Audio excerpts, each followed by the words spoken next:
ചാണ്ടി ഉമ്മന്റെ തെരഞ്ഞെടുപ്പ് വിജയത്തെ തുടർന്നുള്ള സ്വീകരണത്തിനിടെ അകാരണമായി പോലീസുകാരനെ പച്ച തെറി വിളിക്കുന്ന കോൺഗ്രസ്സുകാരൻ ദൃശ്യം പുറത്തു വന്നിട്ടുണ്ട്. നോക്കണേ, ഒരു പ്രതിഷേധ പരിപാടിയിൽ പോലീസുകാരോട് കയർത്ത് സംസാരിക്കുന്നത് നമുക്ക് മനസ്സിലാക്കാം. പക്ഷേ കോൺഗ്രസ് അധികാരത്തിൽ വന്നപ്പോൾ ചില നീർക്കോഴികൾ വരെ തലപൊക്കി എന്ന് പറയുന്ന അവസ്ഥയാണ്.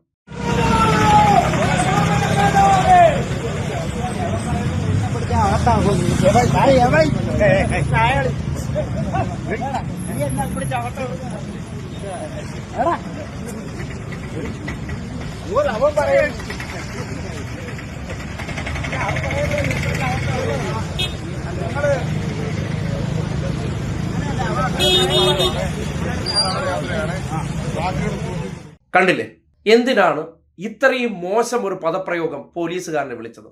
അതും അയാളുടെ അമ്മയെ ചേർത്ത്. ഒരു കാരണവുമില്ല. വെറുതെ നിന്ന പോലീസുകാരൻ നടന്നു പോകുമ്പോഴാണ് അയാളെ വിരൽ ചൂണ്ടിയിട്ടും ഈ പച്ച തെറി വിളിച്ചു പറഞ്ഞത്. കോൺഗ്രസ് അധികാരത്തിലേക്ക് വന്നപ്പോൾ പോലീസുകാരുടെ മെക്കിട്ട് കയറാൻ വരെ ഈ നാട്ടിൽ കോൺഗ്രസ്സുകാർ തയ്യാറാകുകയാണ്. അതിന് പ്രത്യേകിച്ചൊരു റീസണും ഇല്ല.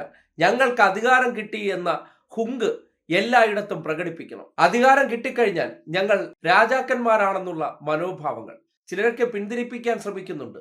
പക്ഷെ കാവിയുടുത്ത മഹാൻ കട്ടക്കലിപ്പിലാണ്. കാവിയുടുത്ത് നിൽക്കുന്ന വ്യക്തി ഇനി കോൺഗ്രസ്സുകാരനാണോ അതോ കോൺഗ്രസ് ജയിച്ചത് കൊണ്ട് കോൺഗ്രസ്സുകാരന്റെ വേഷം ധരിച്ചതാണോ എന്നറിയില്ല. എന്തായാലും ഇത്തരം സംഭവവികാസങ്ങൾക്കെതിരെയൊക്കെ ശക്തമായ നടപടി എടുക്കേണ്ടിയിരിക്കുന്നു.